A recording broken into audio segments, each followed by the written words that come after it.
दोस्तों, आपने आईआईटीएन बाबा के बारे में तो सुना ही होगा।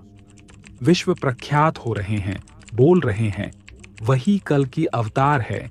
क्या वे सही में आत्मज्ञानी हैं? क्या उनके चक्र जागृत हो चुके हैं? बुद्ध से काफी वर्षों पहले पूछा गया था कि एक आत्मज्ञानी की पहचान कैसे होती है। तो दोस्तों, आज हम यही जानेंगे कि सामने वाला आत्मज्ञानी है या फिर वह सिर्फ अपना नाम कमाने के लिए ही खुद को आत्मज्ञानी कहता है। बुद्ध का एक भाई था जिसका नाम देवदत्त था। आपने सुना ही होगा। वह बुद्ध से बहुत ईर्ष्या करता था। जब बुद्ध सिद्धार्थ थे तभी वह उनसे नफरत करता था। देवदत्त वही है जिसने पक्षी को तीर मार दिया था और भगवान बुद्ध ने इस पक्षी की जान बचाई थी। बड़े होने पर बुद्ध ने घर त्याग दिया। लंबे समय तक कठिन परिश्रम व ध्यान साधना से उन्होंने आत्मज्ञान को प्राप्त किया, स्वयं को जाना। परंतु अभी भी देवदत्त की नफरत शांत नहीं हुई थी और वह भगवान बुद्ध के संग में शामिल हो गया। कुछ दिनों बाद उसने यह भी घोषणा कर दी कि वह आत्मज्ञान को प्राप्त कर चुका है, यानी वह भी बुद्ध बन चुका है। वह भी बुद्ध के बराबर का ज्ञानी है।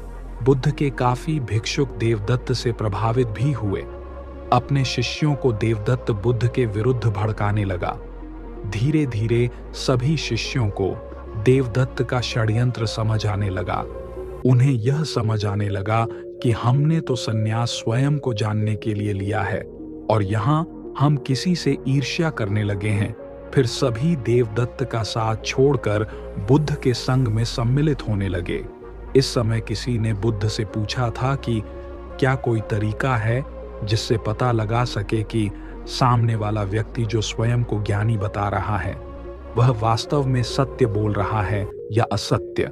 तो बुद्ध ने कहा, यह मत देखो कि सामने वाला ज्ञानी है या अज्ञानी। ये देखो कि जो वह कह रहा है क्या वह तुम्हारे अनुभव की कसौटी पर खड़ा उतरता है या नहीं। मैं चाहता तो देवदत्त के संग में शामिल होने से अपने भिक्षुकों को रोक सकता था, पर मैंने उन्हें इसलिए जाने दिया ताकि वह स्वयं अनुभव कर सके कि कौन सच्चा है और कौन झूठा। तुम्हारे स्वयं का अनुभव भी तुम्हें बताया कि सामने वाला सच्चा है या फिर झूठ। अब बात करते हैं आज के समय की। एक बाबा है जिनका पता महाकुंभ के दौरान चला। एक ईईटेन बाबा जो अपने आप को आत्मज्ञानी कल की अवतार बता रहा है। वह अपने ज्ञान से दुनिया को बदल देने जैसी बातें कर रहा है। लोगों के मन में यह सवाल उठा रहा है कि वह वास्तव में आत्मज्ञानी है या ढोंगी बाबा।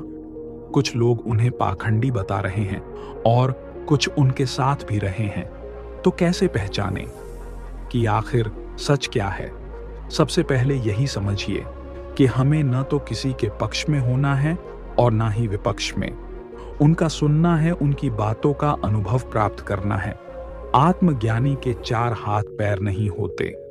वह भी हमारे ही तरह साधारण मनुष्य दिखता है। बस उसकी बातें ही रूपांतरण ला देती हैं। बस उसके द्वारा कही गई बातें ही हमारे जीवन की दिशा को बदल देती है। उसके पास रहना हमें कुछ और अनुभव करवाता है, मतलब जो आज से पहले हमने अनुभव ही ना किया हो। आत्मज्ञानी भी दो तरह के होते हैं, एक तो जो स्वयं घोषणा कर देते हैं और दूसरे जो चुप रहते हैं, जो कुछ भी कहना जरूरी नहीं समझते। आज के समय में भी और भगवान बुद्ध के समय में भी ऐसे बहुत से लोग थे जो आत्मज्ञानी थे, पर उन्होंने किसी से भी इसका जिक्र नहीं किया। और आज के समय में भी ऐसे काफी लोग हैं। ना तो किसी का विरोध करिए और ना ही किसी के पक्ष में आंखें बंद करके बोलिए। अपने अनुभव की कसौटी से सामने वाले की बातों को उतारिए और जो आपका अनुभव कहे बस इस बात को सत्य माने। वैसे जिस हिसाब से अभय सिंह यानी आईआईटीएन बाबा खुद को रिप्रेजेंट कर रहे हैं, उसे हिसाब से तो वह एक बैरागी लगते हैं। बाकी सभी का अपना अपना पॉइंट ऑफ व्यू है। इनके बारे में आपकी क्या राय है? कमेंट सेक्शन में जरूर बताएं। आपसे फिर मुलाकात होगी ऐसी ही वीडियो में। तब तक के लिए हमारे चैनल को सब्सक्राइब करना बिल्कुल भी ना भूलिए।